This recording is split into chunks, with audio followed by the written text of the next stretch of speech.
So Elliot, you've been working on EWAVES for a while now, and there's some pretty interesting, exciting stuff that's happening. Why don't you start by telling us just a quick overview of what are EWAVES?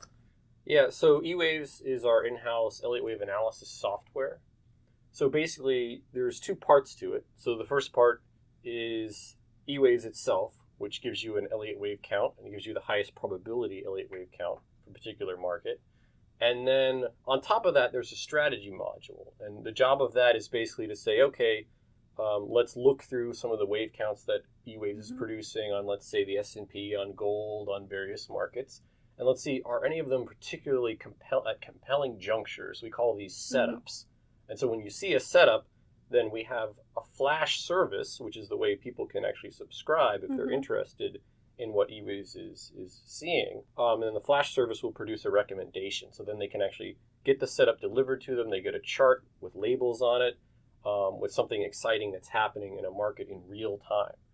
So that's basically what EWAVES' function is at the moment. Now, people don't have direct access to EWAVES. It's not like you can install it and download it or anything like that. We run it on our side.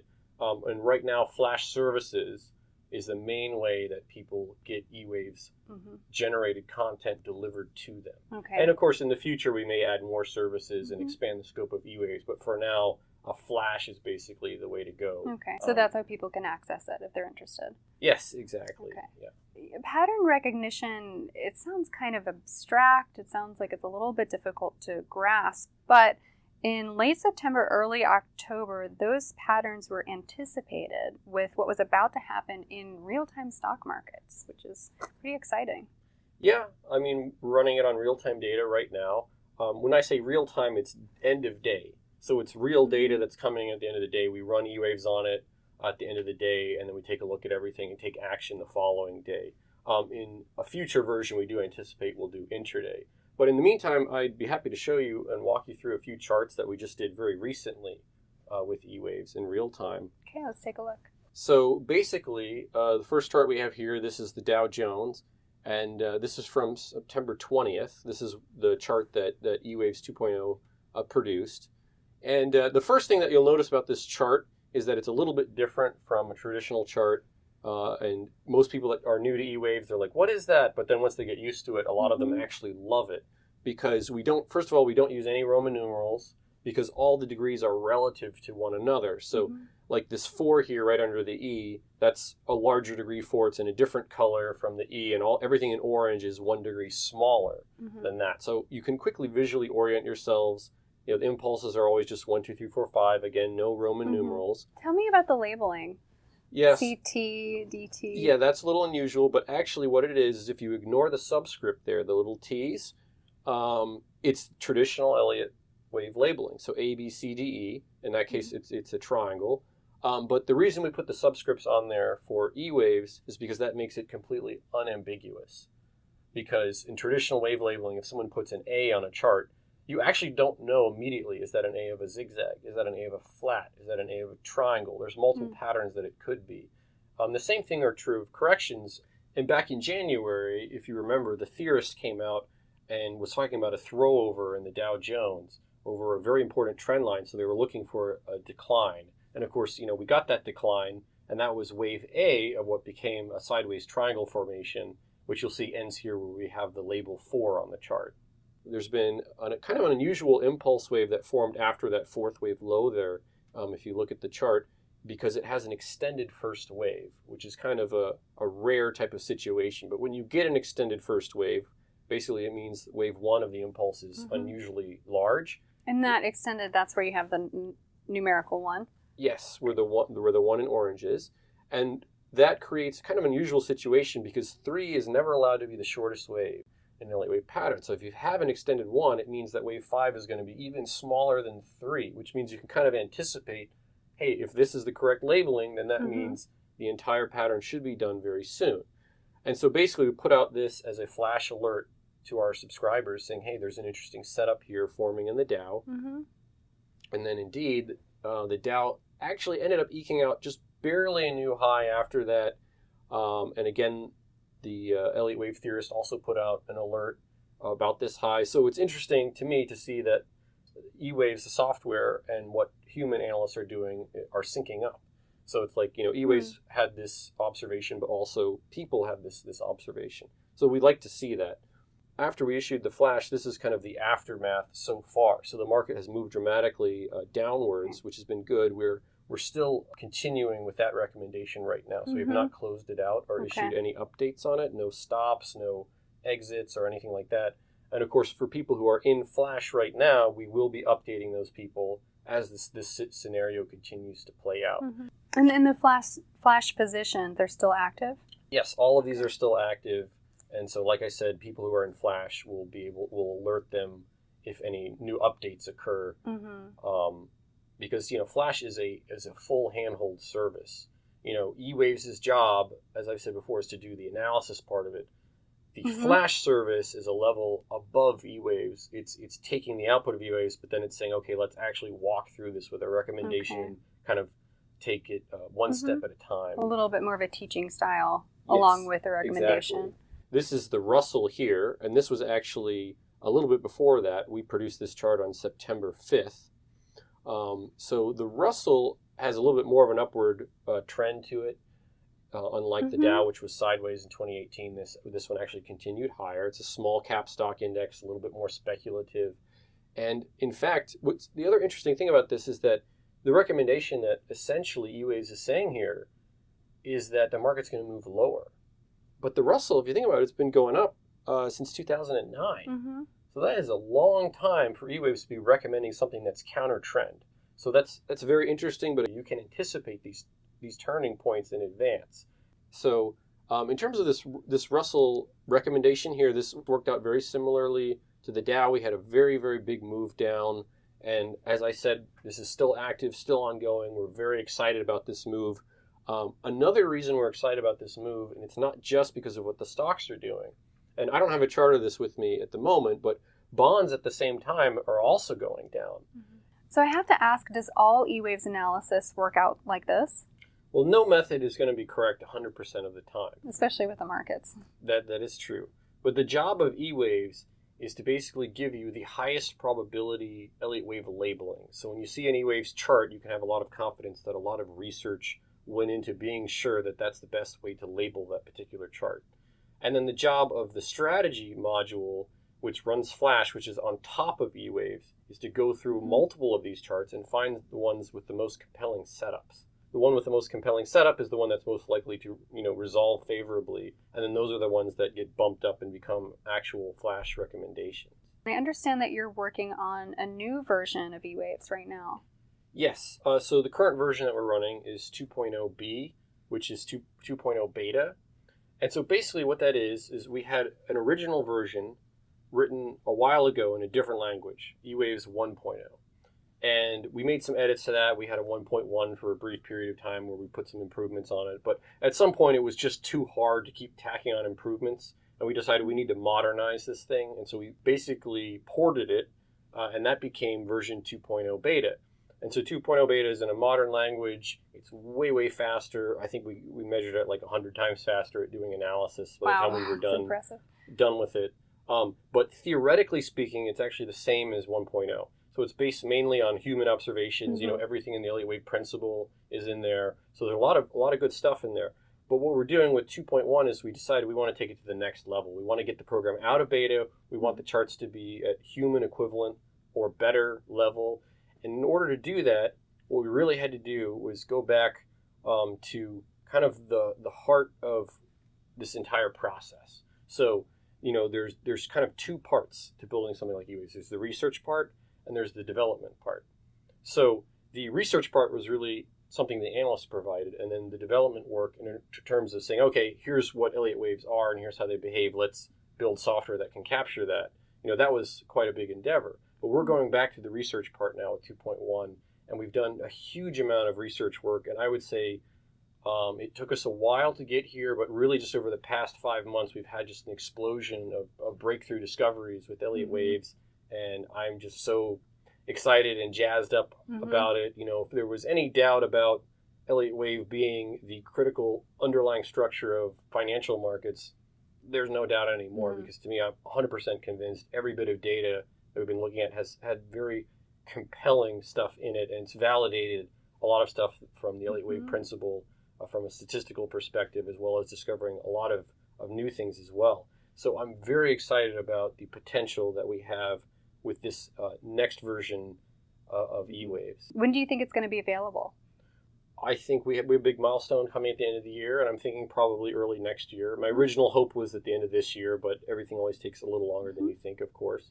And to that end, I have a burn down chart here that I can show you real quick. This has been our progress, and these are basically software modules, and it gives you kind of an idea of how far we've come. And basically, when I showed this chart to Jordan Kotick, the last interview I did, which was at the beginning of this year, we had barely moved on this chart. We were kicking around. If you look at where we are at the beginning of 2018, that was going to be about halfway through this, and now we're pretty much almost down to zero. So we've just been doing a huge amount of work. Like you said, this is really exciting stuff. It's innovative. It's unique. Tell me about the team. Who are the people working on this? Yeah, we have a core group of three people. That the two younger guys are software developers, and then the third guy, his official title is research analyst, which I love that title because we've got a lot of people who are focused on the practice of Elliott wave analysis, which I would call an analyst. But a research analyst, their specialty is basically studying and trying to advance the field of Elliott wave in terms of studying historical counts that we have very high confidence that these are the correct ways of labeling them. Okay, what properties do they have, and how can we leverage those properties to forecast in real time and do a better job of real-time analysis. Tell me about the name Qualitative Analytics. QA is a lot like the Socioeconomics Institute in the sense that it's obviously closely affiliated with Elliott Wave International, but QA is basically the R&D arm of EWI, and we specialize in E-Wave software and automating Elliott Wave analysis. And really where we came up with the name Qualitative was to kind of differentiate us from what most other R&D groups do that work with financial markets, because most of them would call themselves quantitative, or quants sometimes is a shorthand. These are people who are often very intelligent, specialized in mathematics, and they analyze things using a lot of traditional mathematical tools. And now what we do is quite different from that, because traditional mathematics is not very good at fractals. In fact, there's a lot of tests out there, statistical tests for randomness, as an example, that will look at pattern data and tell you it's actually random, even though it's not. But it's just because it can't detect recursive iterating patterns, fractals. But so what eWaves does is actually very, very different from what I believe most quants do. I mean, there may be some quants that are doing fractal analysis. I'm just not aware of that. But really the essence of the word qualitative is that what eWaves is really doing at the end of the day is it's not studying anything, or the result it's giving you is not anything quantitative. It's like saying, okay, what is this picture? Is it a duck or is it a dog? That's kind of the type of thing, that kind of fuzzy pattern recognition. That's what eWaves' job is when it says it's an impulse wave or it's a zigzag. It's looking at the market, doesn't care how big it is, how small it is, and there can be a lot of variation in it, but it's going to give you a qualitative answer that's a lot like an answer a human might give you if you ask them, but not a traditional answer that most computer software has been good at historically speaking. It's not black and white. Yes, that's true. The way you talk about it, you really humanize this process. It isn't just ones and zeros, but eWaves is an AI. Do we have to worry about it being Skynet for the financial markets? Well, I think a lot of big names in tech have been pushing that idea. I know Mark Zuckerberg, I think, and Elon Musk and several others has warned us about robots taking over the world. But the reality of what people call AI, 99% of the time, what people are talking about, it's like thinking your toaster is going to take over the world, because AI is very specialized. It's written with a purpose. It's designed by engineers. And actually, the word has become such a buzzword today, it almost doesn't have any meaning anymore. Just to give you an idea behind the history of it, when people used to program computers, they would have to talk right to the hardware. And then some guy came along and created this program where you could write stuff kind of in English almost, and then it would convert it into something the computer could understand. And those are called compilers, and for a long time those were classified as AI. today, they're of course not AI. They're just called, okay, it's a compiler, it's a type of software. But the idea was it was something that seemed very complicated. No one really knew how to do it. It was kind of a fuzzy problem, very complex. So AI you could think of as a buzzword for complicated, really. But once something becomes really well understood and really well formalized, especially and disseminated, it can drop out of that bucket and no longer be called AI. So when people talk about, Terminator and stuff like that, that's what's called AGI, which is artificial generalized intelligence, and that's more like modeling a human thinking process, and that's where that fear comes from. But something like EWAVES isn't, of course, like that at all. It's highly specialized software. What we're building is actually a hybrid between multiple different approaches to AI. Without going into too much detail, one branch is called expert systems. And what that means is you're building software that mimics the decision-making ability of a human expert, which in this case would be an Elliott wave analyst. And you want to study the process of doing Elliott wave analysis and model that in software. Very specific, very domain-specific thing. And then the other field that we've just recently been incorporating into it, which is all the rage right now in the news, is machine learning, which is basically computers learning by experience or by examples. And so we've been marrying the two concepts by saying, look, we want this to be a specialized Elliott wave analysis software built for that purpose, but we also want it to have the ability to learn through experience. So when the market does something, it can go back and say, oh, wait, I was wrong. I anticipated that wrong. Why was I wrong? How can I improve in the future? And we've been able to build modules that allow it to do. Like we said, it's really a learning tool. Yes, it's a learning tool for us. The program learns, and as it learns, we learn as well, because everything we do with EWAVES is what we call glass box. It means we can see what it's thinking, how it's thinking, and in turn, we can learn more about Elliott waves from that, which is quite different from the black box paradigm that a lot of AI companies do these days, though. The pure machine learning companies that where you can't actually look into and see what the AI is doing. So like you said, unless you have a phobia of toasters, there's nothing to worry about. Nothing to worry about at all.